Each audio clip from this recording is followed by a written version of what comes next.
दोस्तों, मेरे चैनल पर आपका हार्दिक स्वागत है, वेलकम है। हिंदी क्लासिक फिल्मों की समीक्षा की इस सीरीज में आज मैं आपके लिए 1952 को रिलीज हुई रोमांटिक ड्रामा फिल्म संग दिल को लेकर हाजिर हुआ हूं। ट्रेजेडी किंग दिलीप कुमार और ब्यूटी क्वीन मधुबाला ने इस फिल्म में अहम किरदार निभाए थे। इनके अलावा शम्मी, प्रतिमा देवी, दारा सिंह और लीला चिटनिस ने सपोर्टिंग कैरेक्टर्स प्ले किए थे। रामानंद सागर साहब की लिखी इस फिल्म को आर.सी. तलवार साहब ने डायरेक्ट किया था। दरअसल ये संग दिल फिल्म चार्लोट ब्रॉन्ट के क्लासिक नॉवेल जेन आयर का हिंदी एडेप्टेशन थी।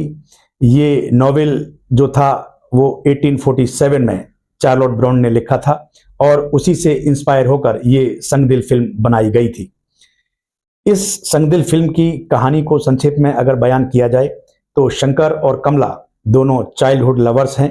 दोनों एक दूसरे से बहुत मोहब्बत करते हैं, लेकिन दुर्भाग्य से ये एक दूसरे से बिछड़ जाते हैं और काफी लंबे अरसे के बाद किस्मत एक बार फिर इन दोनों को मिलाती है। दोनों एक दूसरे से मिलते हैं और अपनी मोहब्बत को फिर से जगाते हैं।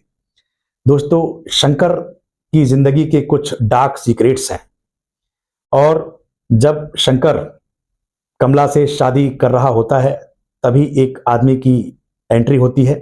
वो शंकर से कहता है कि उसकी पत्नी कहाँ है। वो अपनी पहली पत्नी के होते दूसरी शादी कैसे कर सकता है। जब कमला को इस बात का पता चलता है तो वो बहुत दुखी होती है, उसका दिल टूट जाता है, उसे सदमा लगता है। शंकर कमला को मनाने की कोशिशें करता है, उसकी मिन्नतें करता है, अपनी जो मजबूरियां हैं वो बताने की कोशिश करता है, लेकिन कमला उसकी एक नहीं सुनती और वो शंकर को छोड़कर वापस अपने गांव चली जाती है। दोस्तों, इधर शंकर की जो पागल बीवी है वो आए दिन कुछ ना कुछ हंगामे करती रहती है।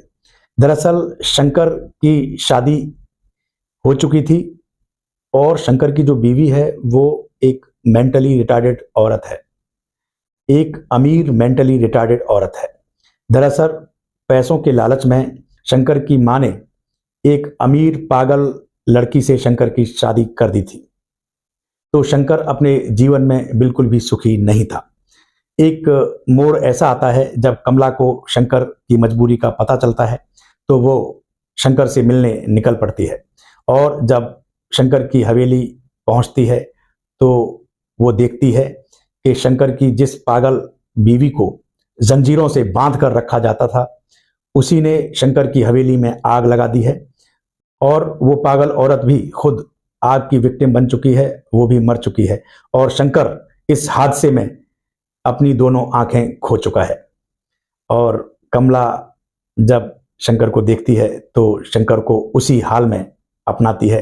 दोनों का सुखद मिलन होता है, दोनों बिछड़े हुए प्रेमी फिर से मिल जाते हैं।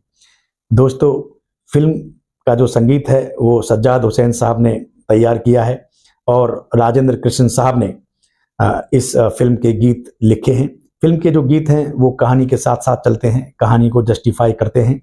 प्रकाश मल्होत्रा साहब की जो सिनेमाटोग्राफी है वो बड़ी ही थ्रिलिंग सिनेमाटोग्राफी है, बहुत अच्छी है, विजुअल्स बड़े नेचुरल हैं और इस फिल्म की कथा, पटकथा, संवाद, डायरेक्शन, सिनेमाटोग्राफी, एक्टिंग सब कुछ अच्छा है। दिलीप साहब ने बहुत बढ़िया अभिनय किया है। दिलीप साहब अपने एक्टिंग के ऊंचे मुकाम पर थे और बेहतरीन एक्टर्स में शुमार होते थे, तो उन्होंने बेहतरीन काम किया है इस फिल्म में भी। मधुबाला जो हैं वो बड़ी ही सरल लगी हैं, सहज लगी हैं, खूबसूरत लगी हैं। गांव की इनोसेंट लड़की का जो कैरेक्टर है मधुबाला जी ने बड़ी शिद्दत के साथ निभाया है, ईमानदारी के साथ निभाया है। और दिलीप साहब की जो पागल बीवी का कैरेक्टर है वो शमी जी ने बहुत अच्छा निभाया है, बिल्कुल नेचुरल लगी हैं। एक पागल औरत के कैरेक्टर को उन्होंने जीवंत कर दिया है रुपहले पर्दे पर।